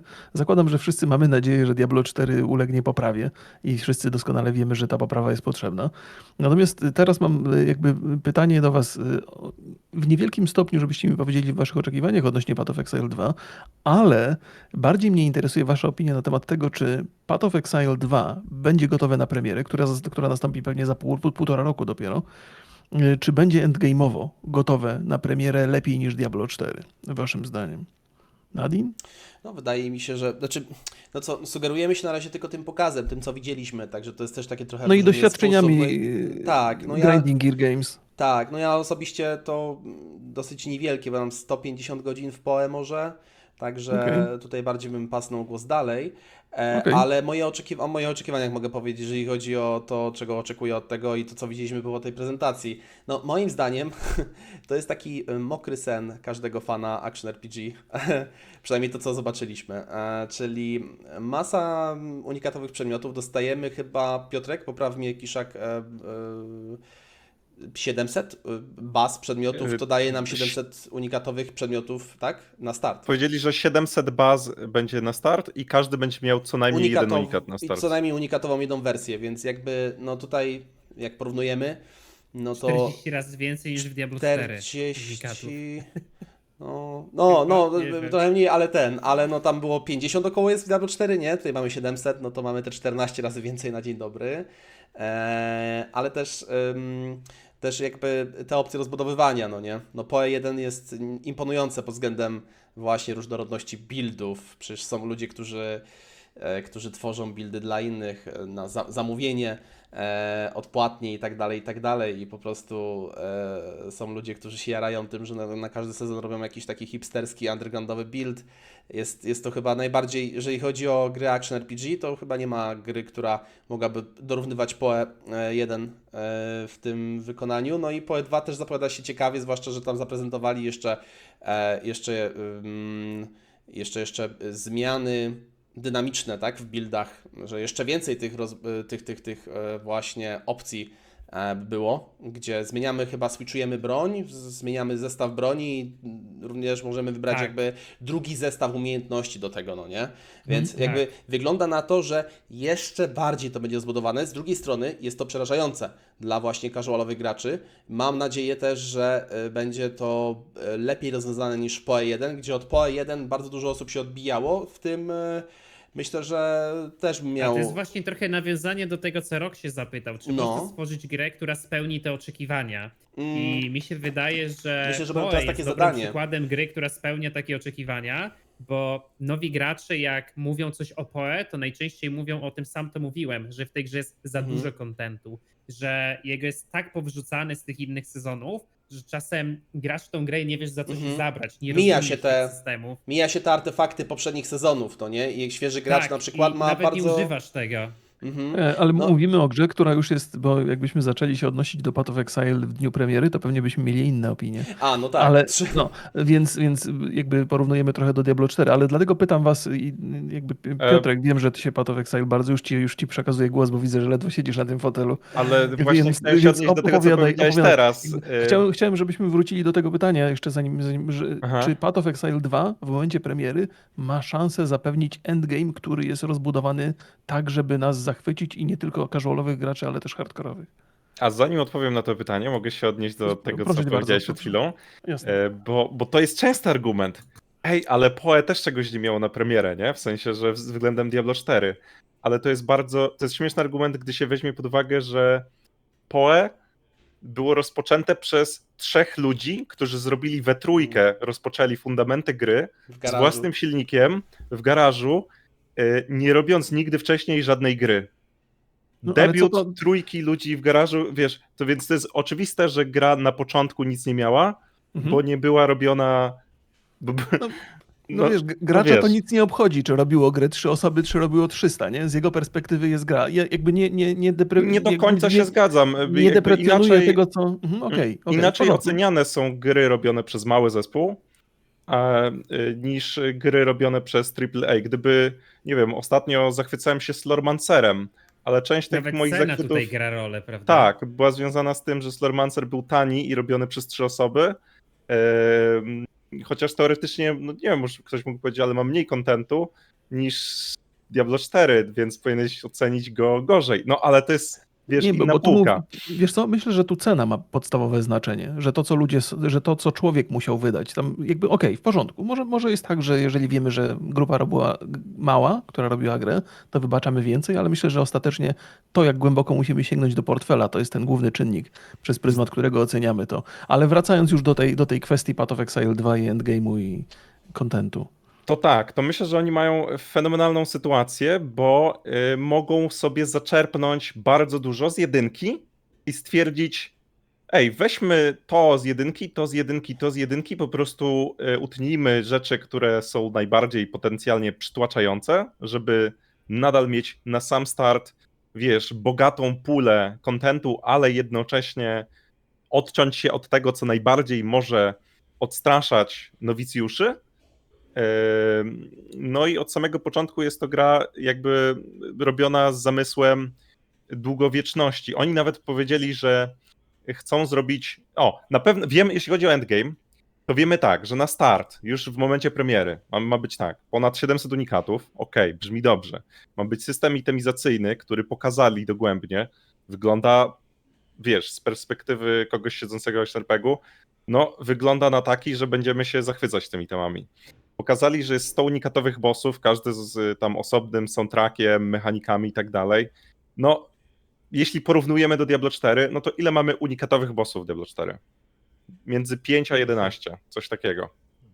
ile? No nie wiem. Znaczy, ja mówię o tych, którzy się w dungeonach pojawiają, nie? Tych No. aktów, no bo są nieużyci, są No jednorazowe. nie jest ich Nie wiem, o co pytałeś. zbyt wiele, nie? Więc jeśli mamy tutaj różnicę w stylu, tego jest 40, tego 700, tutaj itemizacja jest bardzo płaska, a progresja liniowa, a tutaj skokowa i rozbudowana. Tutaj mamy system, jakby masę systemów przeniesionych z jedynki, co pozwala od razu jakby zaspokoić tych graczy endgame'owych, bo wiemy, że będzie ten system map endgame'owy, jak Path of Exile. No, wydaje mi się, że z tego, co pokazali, możemy jednoznacznie już powiedzieć, że oni chcą od początku, żeby to była gra, w której... Oni sami mówią, że w tej grze będzie dużo więcej kontentu niż w jedynce, więc skoro w jedynce jest przytłaczająca ilość kontentu, to nie mam powodu, żeby im nie zaufać, patrząc na to, że jak dotąd ich czyny zgadzały się z ich słowami. Mi się Ciekawe... wydaje, że tutaj jest... Mów, teraz ty wylosowałeś. Mi się wydaje, że tutaj też bardzo ważny jest sposób, w jaki Grinding Gear Games wypuszcza PoE 2. Bo PoE 2 ma być ulepszeniem PoE 1. Oni nie tworzą gry na nowo, oni nie wynajdują koła na nowo. Oni korzystają z rozwiązań, które wiedzą, że działają i je ulepszają. I weźmy na przykład pod uwagę rozwiązanie skill gemów czy support gemów wkładanych do przedmiotów. Oni wiedzą, że z uwagi na to, że linki na przedmiotach są najważniejszym podstawowym wyznacznikiem budowania siły postaci na samym początku, to rozwiązanie staje się problematyczne w przypadku itemizacji i zmiany przedmiotów na nowe. Bo w pewnym momencie dropisz na przykład nowy item, który nie jest 6-linką, tylko jest 5-linką, ma lepsze statystyki, ale ty go nie możesz w twoim buildzie użyć, prawda? I tutaj odpowiadając na to pytanie, czy PoE ma szansę dowieść, to mi się wydaje, że to bardzo dobrze pokazuje, że Grinding Gear Games zdaje sobie z tego sprawę, jakich mechanik chce użyć z poprzedniczki i które mechaniki chce ulepszyć, ale najważniejsze jest to, dla mnie przynajmniej, że oni są świadomi tego, co jest problematyczne w ich grze i nie boją się stosować nowych rozwiązań. I to, o czym ja bym chciał powiedzieć, to jest rozwiązanie połączenia movement skilli czy movement animacji z skillami ofensywnymi, gdzie w PoE będzie można sobie przypisać, nie wiem, popraw mnie Piotrek, jak się mylę, że w PoE będzie sobie można przypisać inny typ animacji do innego typu skilla, dzięki czemu podstawowy atak na wojowniku czy tam na jakiejś klasie fizycznej będzie połączony od razu z szarżowaniem do przeciwnika, bo Nie, to bardziej coś na zasadzie, że każdy skill w walce wręcz ma być jednocześnie Będzie po miał prostu movement. umiejętnością poruszającą cię, więc gra ma być, to pomyliłeś chyba z tym po prostu, że chcą zrobić, żeby gra była dynamiczniejsza, że gdy wykonujesz atak, to idziesz za impetem ciosu. Głównie po prostu chodzi o to. No ale to jest na przykład dla mnie niesamowite, no bo co jest najważniejsze w clearowaniu rzeczy w hack and slashu? Odpowiednia optymalizacja naszego czasu. My chcemy zabić jak najwięcej i jak najszybciej. Jeżeli są klasy magiczne, które mogą się powiedzmy teleportować, tak jak w Diablo 2 Czarodziejka i zadawać obrażenia AOE, no to wiadomo, że one będą zawsze szybsze od klas fizycznych, które atakują jeden target albo mają jakiś melee swinga na 3 targety maksymalnie z jakimś minimalnym cleavem.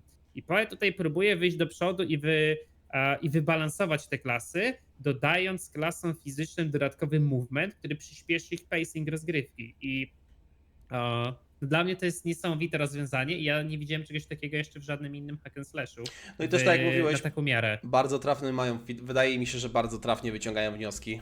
Czy to ze swojej gry, z pierwszej części, ale czy też na przykład z D4, bo nie wiem, czy zauważyliście, ale tym Exile było parę przytyków do Diablo 4. I Było tam sporo przytyków. Dużo było, no. I tam bardzo mi się spodobał jeden slajd, gdzie właśnie podkreślili złe rozwiązania w budowaniu gry Action RPG, czyli wymienili tam długie cooldowny na przykład, albo ogólnie cooldowny 60-sekundowe, takie, to było 1:1 z D4 przytyk, także jak oni jeszcze będą wyciągać wnioski z D4, mają świetny przykład gry też, która jakby w wielu kwestiach... Czego nie robić. No, czego nie robić, dokładnie, w wielu kwestiach po prostu jest, można czerpać, jeżeli chodzi o to, nie? i też bardzo dobrze chyba trafnie wyciągają feedback z pierwszej części, no i też jakby wzorują, nie ukrywają tego, że wzorują się bardzo mocno na korzeniach Diablo, nie? Zapraszając nawet Brewika, twórcę Diablo, przecież ojca. O, to właśnie jest To było- bardzo taki niesamowity ruch, nie? Że I- oni na to ten swój konwent Tak. związany z PoW Exile zaprosili oryginalnych twórców Diablo, oryginalnych twórców Torchlighta. I wydaje mi się, że to jest bardzo dobry chwyt taki, który zastosowali, bo ludziom się to bardzo spodobało. No ja ciężko mi jest przez siebie mówić, no bo wiadomo, że ja jestem fanboyem Diablo 2, no to jak Brewik jest tutaj gdzieś zaproszony, no to ja też oglądam, ale wydaje mi się, że też ludzie to bardzo ciepło przyjęli i też jakby chwalą ten taki podejście, że właśnie ten pierwowzór będzie mniej więcej powielany, że oni nie zatracają się w tym nowym stylu tworzenia gry, tylko jakby dalej są czerpią z tych korzeni. To jest super. Okej, Jak Matt Rysław. Wellman zrobi muzykę do więc- PoE 2, to no to wtedy będzie dopiero. Rysław, to ja mam do ciebie pytanie odnośnie Path of Exile, bo też jestem ciekaw twoich opinii na ten temat, natomiast też jestem ciekaw kwestii polonizacji. Wiem, że tam wypowiadałeś się, nie wiem, czy to na Twitterze cię czytałem, że walczysz o to, żeby polonizować. Znaczy, byłoby to moim zdaniem fantastyczne rozwiązanie, gdyby PoE 2 było po polsku. No. Natomiast nic na ten temat niestety nie wiem, bo to byłby bardzo duży projekt. Wspominałem o tym, kiedy rozmawialiśmy przed No, dlatego rozpoczęciem tej też chciałem, żebyś transmisji, powiedział, bo to nie jest tylko lokalizacja tekstowa i zakładałem, że to byłaby lokalizacja tekstowa, chociaż tak naprawdę gracz polski, który jest przyzwyczajony do tego, że RPG akcji są w całości dubbingowane, mógłby też oczekiwać tego, że gdyby doszło do ewentualnej lokalizacji PoE 2, to też chciałby dubbingu i sądzę, że na to raczej nie ma co liczyć, bo to byłyby koszty bardzo, bardzo duże, a grinding jest, no to ja nie wiem, jakie mają możliwości finansowe, ale podejrzewam, że polski akurat nie jest tym językiem, który chcieliby od razu pakować dubbing, że są języki dla nich ważniejsze, gdzie jest po prostu większa liczba graczy. Natomiast lokalizacja tekstowa to nie tylko lokalizacja samej gry, ale także przygotowanie wszelkich platform usługowych, które za tym stoją, platform, które zajmują się także wspomaganiem graczy, platform informacyjnych, czyli rozmaitych mediów socjalnych, kanałów informacyjnych, stron. Trzeba by tłumaczyć wszystkie aktualizacje, które dosyć częste są, trzeba by tłumaczyć pewnie poradniki. Dobrze, gdyby powstała społeczność korzystająca polskiej wersji, przygotowująca materiał po polsku, a najlepsze byłoby takie rozwiązanie, które swego czasu, nie wiem, czy wśród widzów są gracze, na pewno są, którzy pamiętają pewnie taką grę Guild Wars. Ja pamiętam. I w Guild Wars to był pierwszy MMO w zasadzie, zrobiony w polsku i akurat miałem przyjemność nad nim pracować i tam była rewelacyjna rzecz. Można było jednym przyciśnięciem klawisza zmienić język z polskiego na angielski. To samo rozwiązanie zostało niedawno wprowadzone w Disco Elysium. Jak ktoś nie grał, to bardzo polecam. Świetna gra. Świetna gra. Więc i to byłaby doskonała też opcja dla ewentualnych dla osób, które chciałyby na przykład zagłębić się bardziej w mechaniki i wiedzieć, jak są przetłumaczone poszczególne umiejętności.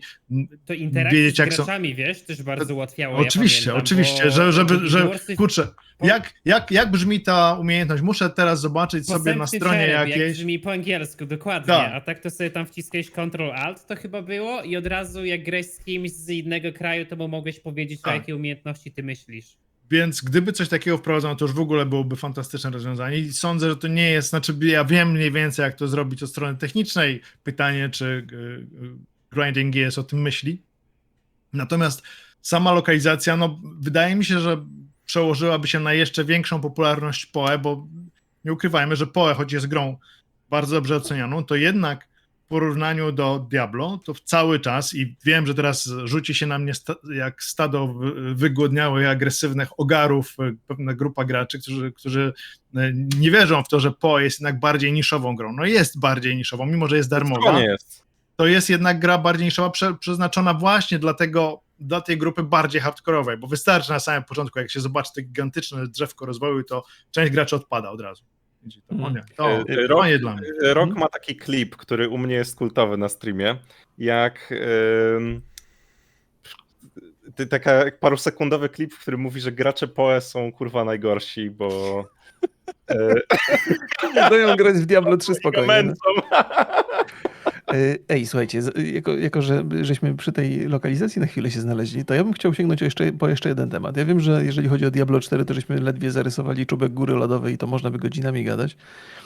Chciałem na chwilę wrócić, a właściwie sięgnąć po Baldur's Gate 3, który jest hiciorem ostatnich dni. Wiem, że twój wpis był bardzo interesujący na Twitterze, też rozszedł się szerokim kręgiem, jeżeli chodzi o ceny lokalizacji ewentualnie. To może od tego zacznijmy, ale tak ogólnie to jestem ciekaw waszej opinii na temat Baldur's Gate 3. Też tak nie chcę, żebyście się strasznie rozgadywali, ale to jest na pewno ważny temat. Gra roku. O, Słyszałem właśnie. No. Ja też tak sądzę. To może ja powiem teraz, co? Dobrze, opowiadaj.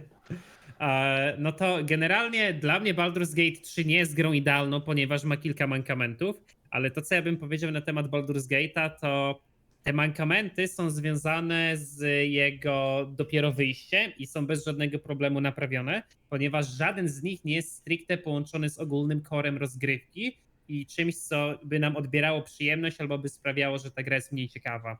Mówię tutaj o takich rzeczach jak na przykład zastosowanie interfejsu, gdzie gdy ktoś ci wytrąca broń, to ci resetuje skillbary.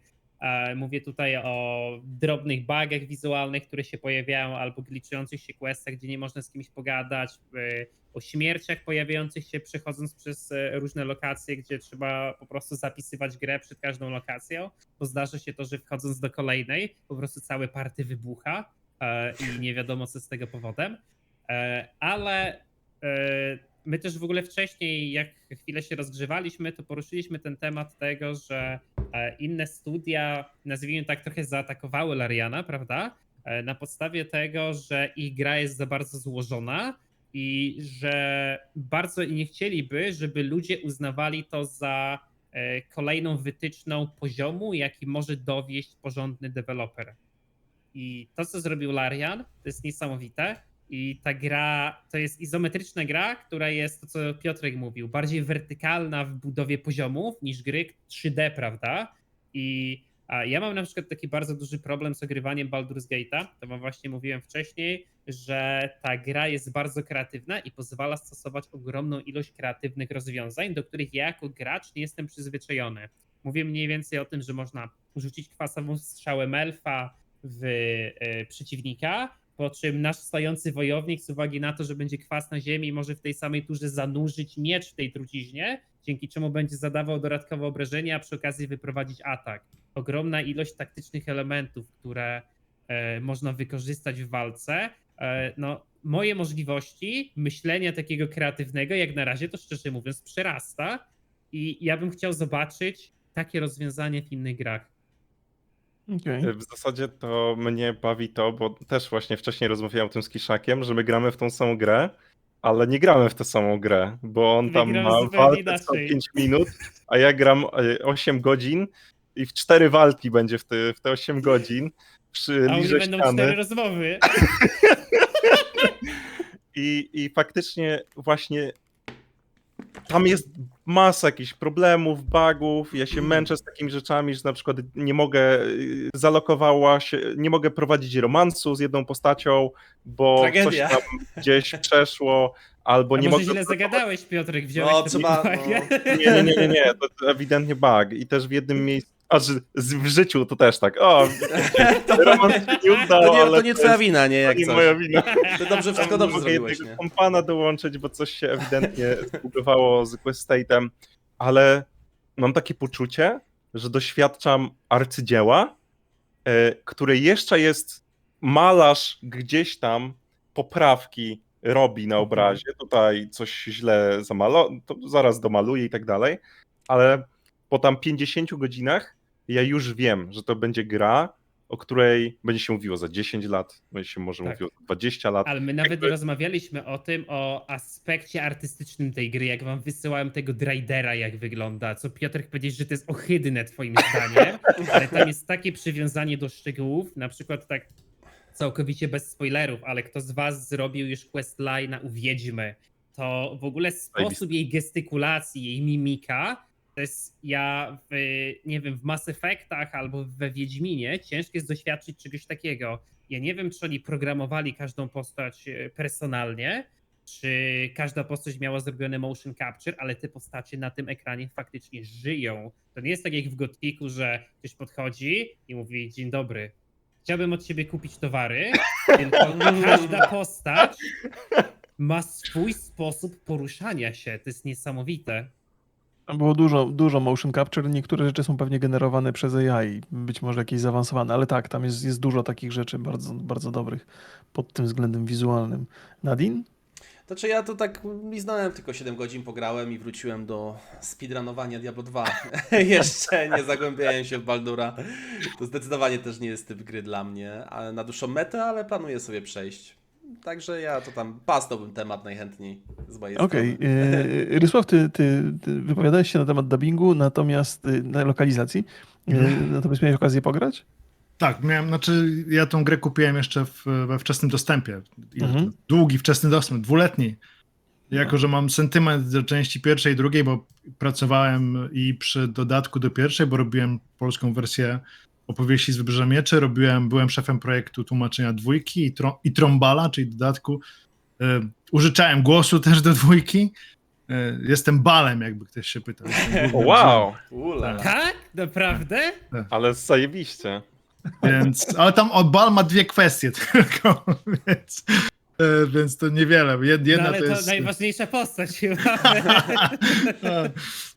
I no więc to jest tytuł, który darzę sentymentem i rzeczywiście z tego, co pograłem na razie, to jest mocny kandydat na grę roku. A jeśli pytasz się o ten mój wpis dotyczący kosztów nie lokalizacji, bo ta jest zrobiona, już jest lokalizacja tekstowa i z tego, co widziałem, jest co najmniej poprawna, bardzo porządnie to wszystko wygląda. Trafiłem na drobne błędy wykrywaniem płci, ale w takich tytułach to jest normalne. Więc gra po polsku wygląda dobrze. Ja pisałem o tym, ile potencjalnie kosztowałoby zrobienie dubbingu, bo to jest gigantyczny tytuł. Z tego, co wyczytałem, tam są 2 miliony słów, z czego same dialogi to jest 1,5 miliona słów. Żeby dać jakiś kontekst wielkościowy, no to jest chyba więcej niż w zbliżającym się tytule od Bethesdy, więcej niż w Skyrimie, chyba 2 razy tyle, co podwójny Skyrim, jak nie więcej.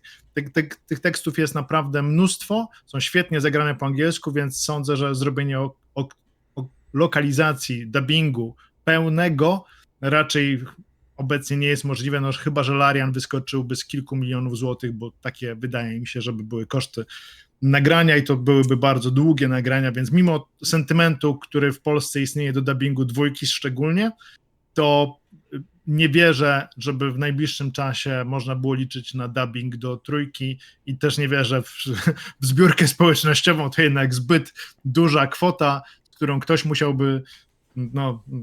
musiałby zarządzać, więc za duże ryzyko, wydaje mi się. Niestety, bo chętnie bym w tą grę po polsku tak całościowo zagrał, no ale cieszę się z tego, co mam. Wydaje mi się, że te opcje, które tam są wprowadzone jeszcze, możliwości gry z innymi, które wzięte są z Divinity Original Sin 1 i 2, takie moduły RPGowe. Jeśli ktoś grał w prawdziwe RPG, to może troszkę taki posmak tego w Baldurze III znaleźć i świetna gra, po prostu. Okej, panowie, to dziękuję wam. Jak powiedziałem wcześniej, no to nie ma szans, żebyśmy obgadali wszystko to, co o Diablo 4 dałoby się powiedzieć, zwłaszcza, że jest nas tu kilku, ale myślę, że przynajmniej przyjemnie się rozmawiało w tych tematach, które żeśmy zdążyli poruszyć. Także dziękuję wam bardzo serdecznie za uwagę. Mam nadzieję, że ta debata przebiegła w miarę pomyślnie, zważywszy na to, że początek był bardzo trudny, dla mnie zwłaszcza. Także dziękuję jeszcze raz, bardzo dziękuję państwu na streamach. No i ze streamem żegnam się bardzo.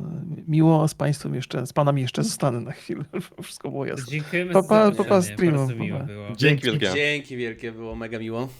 Trzymajcie.